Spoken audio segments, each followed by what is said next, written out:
Good morning, Internet.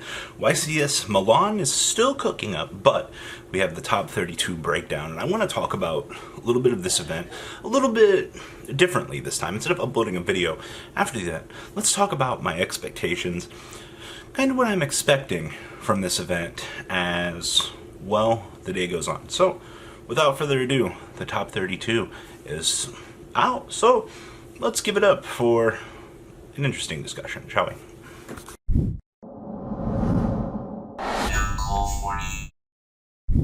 Alright, we have top 32 statistics. This has been an interesting event, whether or not you're just a casual player or you've been very excited to kind of see the evolution of competitive Yu-Gi-Oh! At the moment. There's been a lot of great things brought to you from this event. Now, looking at top cut numbers, let's call it what it is.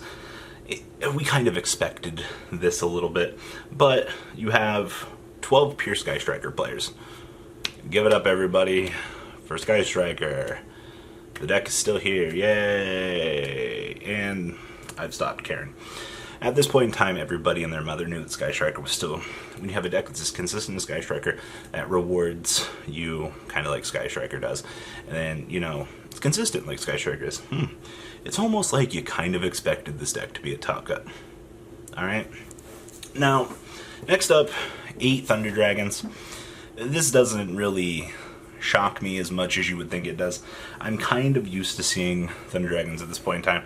I mean, considering the deck is as consistent as it has been, considering that you can do a lot of really cute things with the deck, yeah, it's still pretty much cooking what it meant to do in all of these formats. There's nothing really too much else to say about Thunder Dragons. Once again, like, it takes a very skilled player to want to pick up the deck and play it. And it's not for everybody. And it's kind of sad to say that because I know there are a lot of people out there that, like, swear by True Draco, or swear by Thunder Dragons. But for the most part, I think that the deck isn't that great. But high representation, having a Thunder King on legs, like, of course, it got 8 copies of representation. Now, Altergeist was the third most represented deck at 3 copies. 20 of our top 32 are between Thunder Dragons and this. And then we have, like I said, 3 Altergeist. Now, 3 Altergeist isn't particularly surprising, considering, once again, you have a decent control deck. Melozy kind of outs a lot of things. And if you're playing everything, whether or not it be from... I don't even... Altergeist is still Altergeist, honestly. There's nothing too special to say about it. Just looking at the numbers, like, it doesn't really surprise me all that much. Now, Dark Warrior. And they said, even on the stream, that they had Dark Warrior and Goki as separate decks for this. So, we had... I assume that these are the degenerate decks that make Rongo Bongo. And we've had infinite discussions all this week. The entire community was like, oh my god, Rongo Bongo. I even had a friend that went to a regional, and he played 7 rounds of Rongo Bongo. Like, that's already immensely disappointing as it is. But this deck, yes, going into, like, longer rounds, like, the deck does grind down a little bit, which, take it for what it is.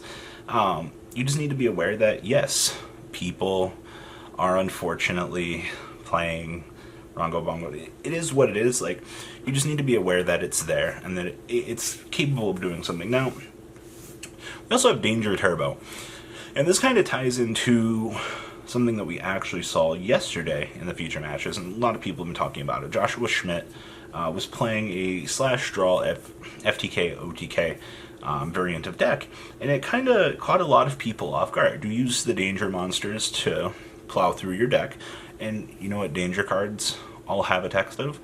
Draw. Right? It's pretty good, yeah? But this also doesn't surprise me. I had a feeling that, like, the danger engine itself was going to evolve, but the deck acting as a toolbox, you just had to include the line of text that said draw. And of course, like, everybody's going to try to play it. I definitely think that this is a very interesting explorative part of the format, and I'm looking forward to kind of seeing where people will explore this deck. I can't really say much more about Danger Turbo. I definitely think that the deck is very underexplored at this point in time. We'll have to see what players are kind of cooking, I guess, in the future of this, because that one has a lot of room to be explored. Now, we also have one Gem Knight FTK.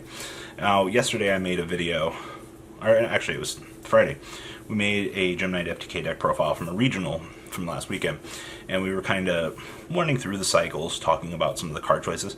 Yes, the deck is still alive in this current format. No, not everybody's going to be able to play the deck. The deck has a lot of combos that you kind of have to walk through, and a lot of people don't want to learn the combos and things like that, but consistency, and they even did an interview with, I believe, the duelist that topped with Gem Knight FTK earlier in the day. He was talking about, you have like 20 moves that you can actually make. Your skill tree is so crazy. And a lot of people just don't have the time to do that, and he's put a lot of dedication into it. And even the young lad that was playing the deck profile from last week at the regional, there's a lot of innovation, a lot of room to evolve the deck, and by a lot of innovation I mean those 1 to 2 card tech choices, they can make or break the deck. Now, we had one Trickstar. Take it for what it is. Trickstar is still beating around the bush. It's still there.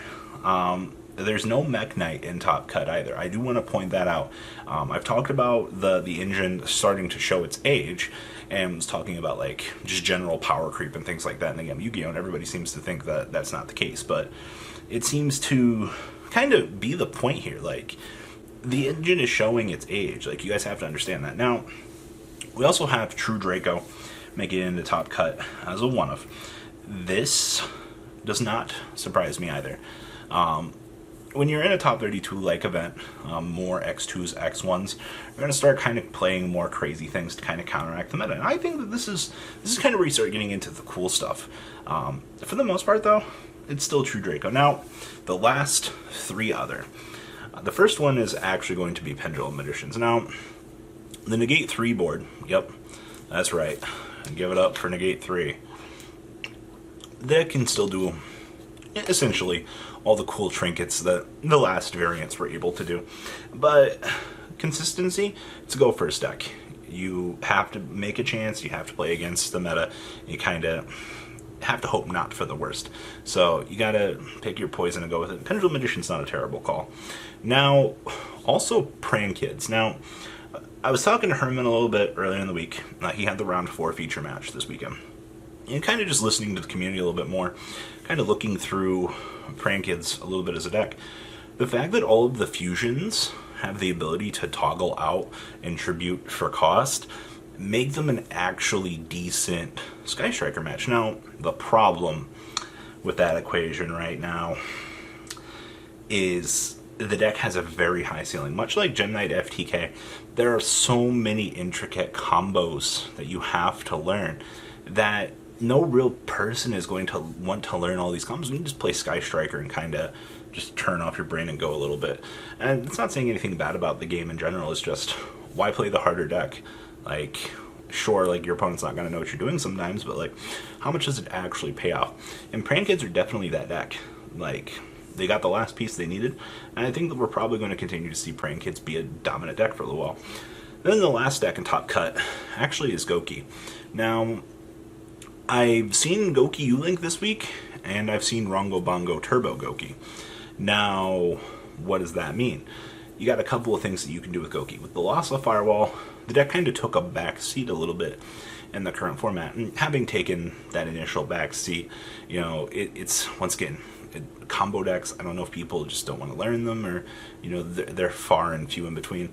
But Goki is now very, very, very susceptible to one hand trap. One, you put one hand trap in, and, well, the engine kind of crumbles apart. The consistency that the deck had kind of has faded, and it's kind of sad to see that, but it's still really good to see that the deck is still alive. The people that love Goki inherently as an engine, you got options. You got an Extra Link, and you got Rongo Bongo Turbo on your side, depending on what variants that you want for the event. Like, kind of take your pick.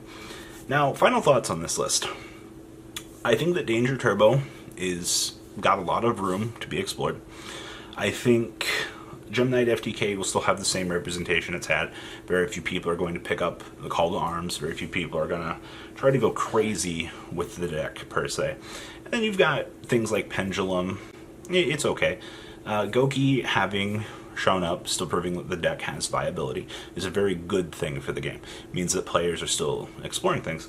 And saying also that Praying Kids got the chance to top might also turn some heads a little bit, just being like, hey, our matchups in the meta aren't total shit, but once again, when your stealing is immensely high as the deck is, like, you've got some interesting learning curves. So I wouldn't be surprised to see something crazy come out of the finals of this YCS, but that's all I have for this deck profile. So, more discussion. I don't know what I'm filming anymore. So guys, please, comment down below, tell me what you guys think about Top Cut, and well guys, I'm out. Peace. The ride never, well, truly ends. Thank you, patrons. Without you guys, I don't know what I'd be wearing in these videos. I might be a Truffle Shuffle incident all over again. Guys, please also check out VanCole40 for some awesome Vanguard content. Some other interesting stuff you might find up here on the left or in the description as well. Thanks for watching.